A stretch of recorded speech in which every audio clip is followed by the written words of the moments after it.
Selamat datang di channel Pemuja Malam. Jangan lupa like, share, and subscribe ya. Terima kasih.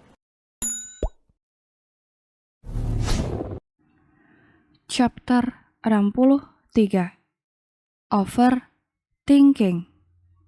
Kita duduk di kantin dengan menopang dagu dengan tangan kirinya, sedangkan tangan kanannya sibuk mengaduk es teh. Hei, ngelamun aja sih lo. Ayam tetangga gue mati noh, kata Farah. Gara-gara ngelamun. Gara-gara disembelih, kata Farah sambil tertawa. Ah, elo mah, Far. Gue bete banget hari ini.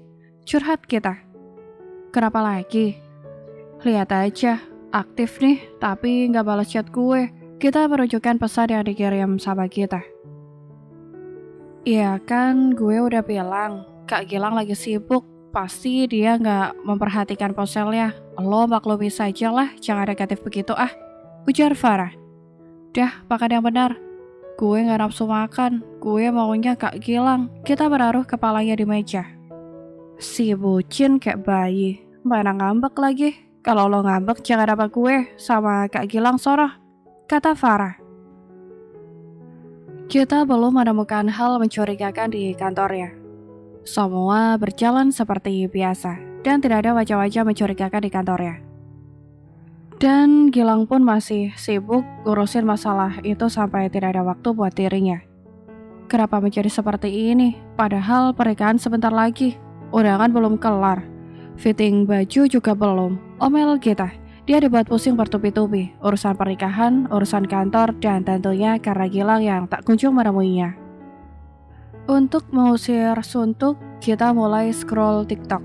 Karena nonton drakor pun dia tidak tenang. Sesibuk apapun seseorang, kalau kamu prioritasnya, pasti akan dikabari. Jika tidak, mungkin kamu bukan prioritasnya. Kita membaca video yang lewat berandanya. Benarkah? Apa seperti itu? Dulu Kak Gilang selalu ada kabar meskipun sibuk. Apa sekarang aku benar-benar bukan prioritasnya? Setelah membaca kata-kata di TikTok, kita jadi overthinking sendiri. Hal-hal buruk pun terbayang dalam benaknya. Kita mengambil ponselnya, dia ingin menelpon Gilang. Kalau memang masih tidak diangkat, mungkin yang dikatakan di video itu benar, dia bukan prioritasnya lagi. Halo sayang, sapa Gilang. Halo sayang, kita tersenyum lebar. Saat Gilang mengangkat teleponnya, berarti dia masih menjadi prioritasnya Gilang. Sedikit berkuranglah kecemasan dalam dirinya. Sayang, aku baru saja sampai rumah. Aku mandi dulu ya. Oh iya, sepertinya aku akan langsung tidur karena capek banget, kata Gilang. Oh iya, I love you, katanya dengan ada kekecewaan. Bahkan dia belum mengatakan apa-apa, Gilang sudah nyerocos dulu. Dia membuat kita tak bisa merayakan kabar dan yang lainnya. Love you too. Gilang mematikan sambungan teleponnya. Benar, Gilang masih mengangkat teleponnya, tapi hanya sekedar sapaan saja, tidak lebih. Capek, dikira aku gak capek apa? Aku capek kerja pun tetap menunggu kamu pulang. Sekarang kamu bilang capek, mau istirahat, keterlaluan. Kita melempar ponselnya ke kasur. Tak, makan, panggil Raka. Kita tidak menjawab, dia langsung turun ke ruang makan. Dia menarik kursi lalu memasukkan nasi ke piringnya dengan porsi banyak. Tak, lo kesurupan apaan makan sebanyak itu? Tanya Raka heran, biasanya kita hanya makan dengan porsi sedikit saat malam.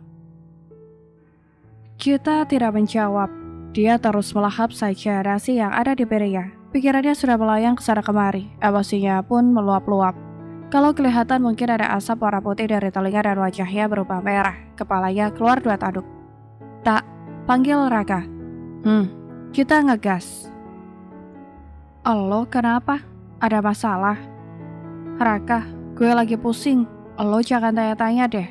Kita sedang malas bercerita dan juga malas berdebat. Dia sedang tidak ingin ngomong, karena hanya akan ada kata-kata kasar yang keluar dari bibirnya. Iya, lo pusing kenapa? Raka mencoba berbicara lebih lembut agar kita mau berbicara dengan dirinya. Kak Gilang sekarang gak ada waktu buat gue. Ditambah lagi masalah kantor yang masih aja belum membaik. Buat gue pusing, kita menaruh sendoknya dan beranjak pergi. Nafsu makannya menghilang begitu saja. Lo sekarang mau kemana?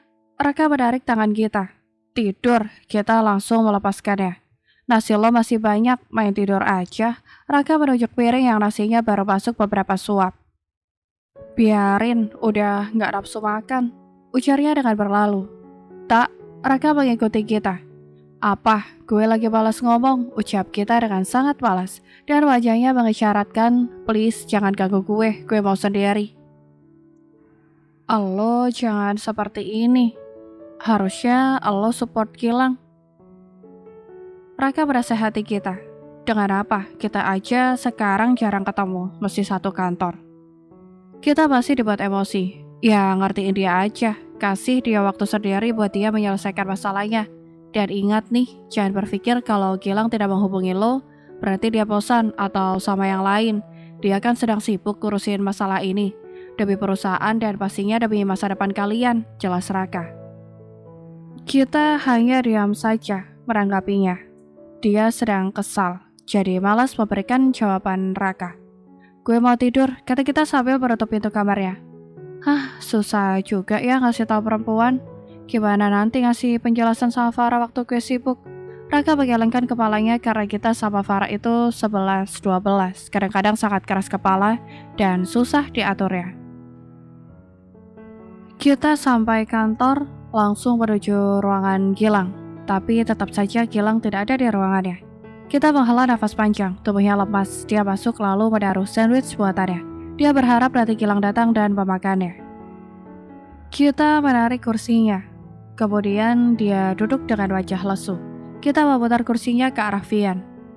Harusnya gue masuk lebih awal di perusahaan ini, kata kita tiba-tiba hingga membuat Vian mengerutkan keningnya. Kenapa? Tanya Vian. Perusahaan ini sangat lemah dan gue masuk di sini dan bisa desain gue jual ke orang lain. Gue bisa mendapatkan uang 2 kali lipat. Dapat gaji dari sini dan pastinya dari desain yang gue jual.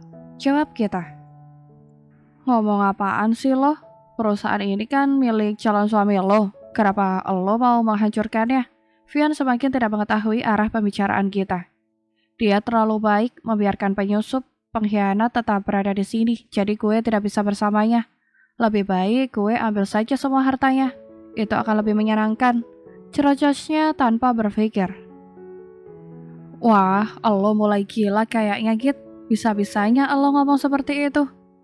Farah menyambar dari luar, sedangkan Bella hanya bengong mendengar ucapan kita. Karena selama yang dia tahu kita itu sangat tulus sama Gilang. Kak Gilang salah apa sih Git sama lo? Sampai-sampai lo berani berpikir seperti itu, tambah Farah. Dia gak salah apa-apa, hanya saja gue yang sudah mulai bosan dengan dia, kata kita sambil pergi meninggalkan ruangan. Gila apa? Tuh bocah. Farah menggelengkan kepalanya. Baru kali ini dia mendengar kita bosan dengan Gilang. Kita duduk di kantin setelah memesan beberapa makanan. Setelah semalaman gak makan dan juga pagi tidak mau sarapan, akhirnya dia merasa lapar juga.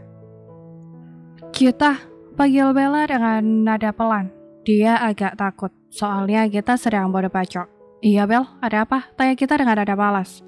Lo gak beneran kan ngomong kayak tadi? Bella memastikan ucapannya selama di dalam ruangan. Memangnya kenapa? Tanya kita heran. Datang-datang hanya mau merayakan hal semacam itu, yang tentu saja bukan menjadi urusannya, karena gak ada hubungannya dengan dirinya. Ya sayang aja kalau sampai lo ngelakuin itu. Pertunangan kemarin itu sangat menyentuh banget, dan gue rasa bos Gilang sayang banget. Bella sok tahu dan menasehati kita.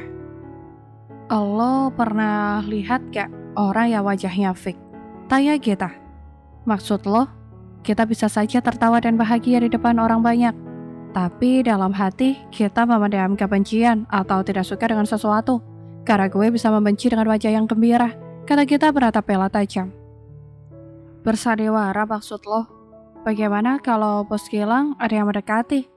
Bella menggigit bibir bawahnya. Itu bukan urusan gue. Kenapa emang? Apa lo menyukai bos Gilang? Tanya kita dengan hati was-was sebenarnya. Dia sok cuek, padahal dia akan kelabakan. Kalau benar Bella menyukai Gilang. Tentu saja tidak. Mana berani gue menyukai bos sendiri. Bella salah tingkah kemudian pamit pergi. Kita curiga kalau Bella benar-benar menaruh perasaan untuk Gilang. Melihat perubahan wajah Bella yang terlihat salah tingkah. Apa ada sesuatu dengan Bella? Apa ada sangkut pautnya dengan kasus ini? Batin kita sembari melihat Bella, pikiran kita mulai terpecah lagi. Apa benar ya dia suka sama Kak Gilang? Apa dia akan mendekati Kak Gilang setelah gue tahu calon istrinya? Gumam kita. Kita memukul meja dengan lumayan keras. Dia semakin kesal dibuatnya. Bisa-bisanya Bella dengan santai mengatakan hal itu bahkan tanpa rasa sungkan. Memangnya gue ini gak dianggap terang-terangan sekali ingin mengajak perang? Omel kita. Harusnya gue cakar-cakar tadi satu perempuan yang sok kalem baik itu. Menyesal rasanya membantunya. Kita terus mengomel dan juga mengumpat. Jangan-jangan benar dia ada di balik semua ini. Kita terus berpikir negatif karena tingkah Bella padanya. Satu orang menjadi terdakwa, kata kita sambil mereguk minumannya sampai habis. Dia akan segera menyelidiki Bella, dan jika benar, dia akan menamparnya dan menendangnya dari perusahaan. Karena ulangnya dia dan Gilang harus berpisah lumayan lama, dan komunikasinya tidak berjalan dengan lancar. Kita mendorong pintu ruangan Gilang. Dia langsung manyun saat melihat ruangan masih kosong. Kita masuk lalu duduk di kursi milik Gilang. Dia kemudian menaruh kepalanya di meja dengan kedatangan untuk bantalan kepalanya. Dia merasa capek, bingung dan pikirannya penuh, sampai-sampai air matanya menetes. Dia dibuat overthinking dengan keadaan yang sedang terjadi padanya. Gilang yang tidak tahu ada kita di dalamnya, membuka pintu dengan keras. Lila, bawakan berkas-berkas yang saya minta ke ruangan saya, pinta Gilang. Baik pak, jawab Lila lalu bergegas ke mejanya. Gilang berhenti kaget melihat kita. Dia berjalan pelan agar tidak menimbulkan suara yang membuat kita terbangun. Pak, ini berkasnya, kata Lila. Dengan cepat Gilang memutar tubuhnya, lalu menaruh jari telunjuknya agar Lila tidak bicara lagi. Kemudian Gilang merujuk meja agar Lila menaruh berkasnya di meja. Lila mengangguk tanda mengerti. Dia berjalan sangat pelan sesuai instruksi Gilang. Lila, kalau ada yang mau ketemu saya, bilang saya sedang tidak bisa diganggu. Kalau ada perlu, kamu tangani saja dulu. Kalau memang sangat penting, telepon saya.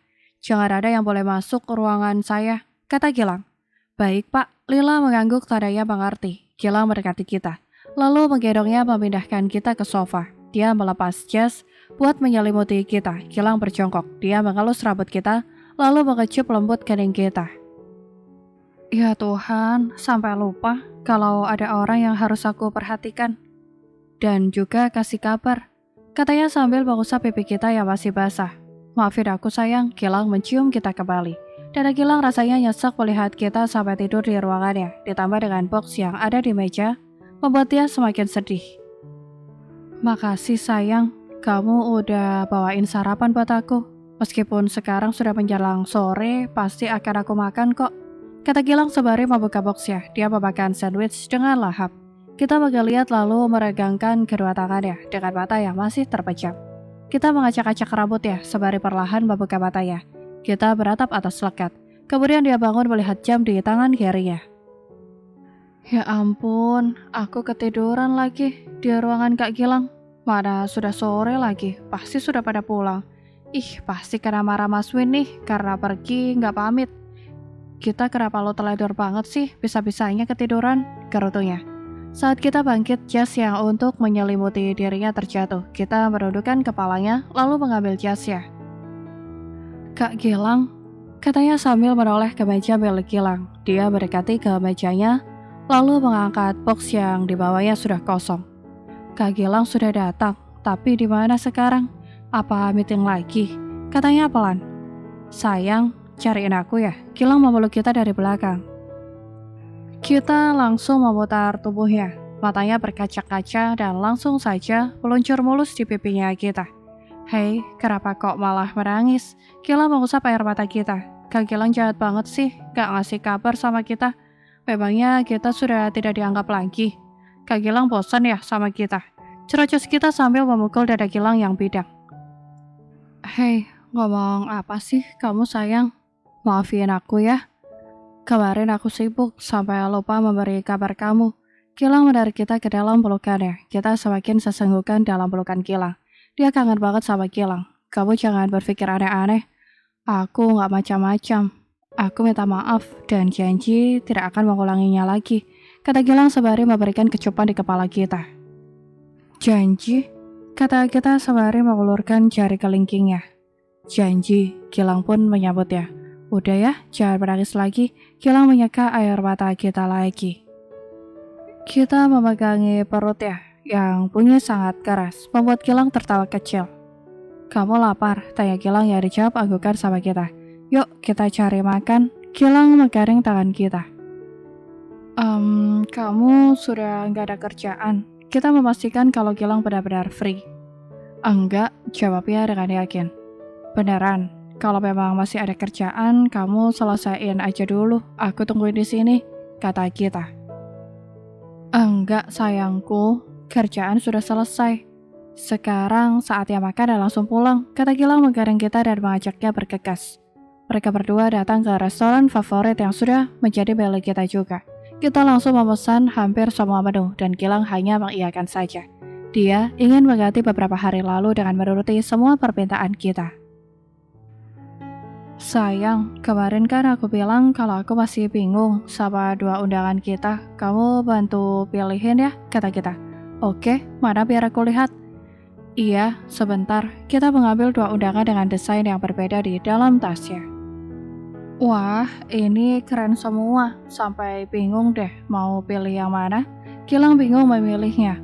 Makanya itu, kita juga bingung banget mau pilih yang mana. Mana ya? Gilang melihat undangan bergantian. Oh iya sayang, kemarin Gilang mengangkat tangannya, meminta kita menghentikan ceritanya karena ponselnya berbunyi.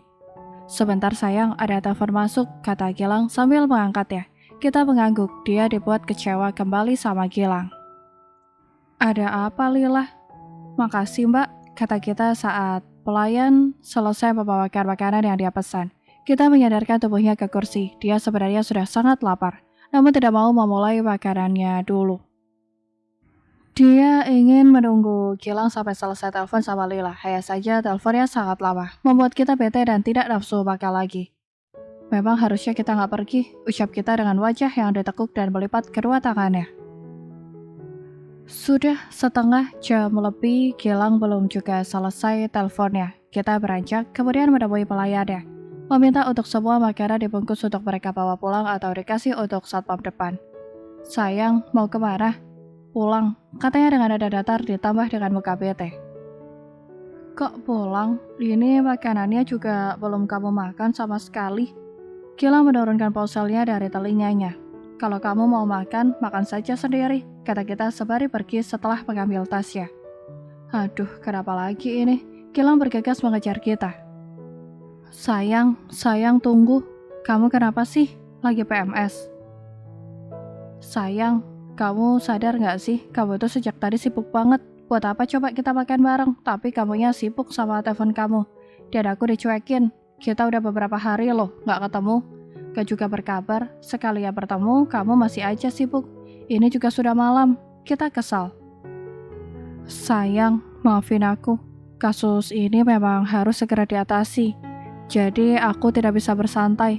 Please ngertiin aku ya. Nanti kalau semua sudah beres, pasti aku akan berikan semua waktu aku buat kamu. Seperti kemarin-kemarin, kata Gilang.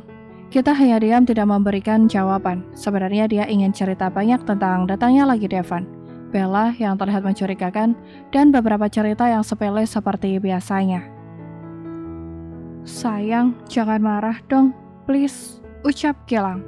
Kita gak marah kok, cuman capek aja. Kita masuk lebih dulu ke mobil. Gilang hanya bisa menghela nafas panjang. Meskipun kita berkata tidak, tapi wajahnya menyeratkan kalau dia sangat marah kepadanya. Bersambung.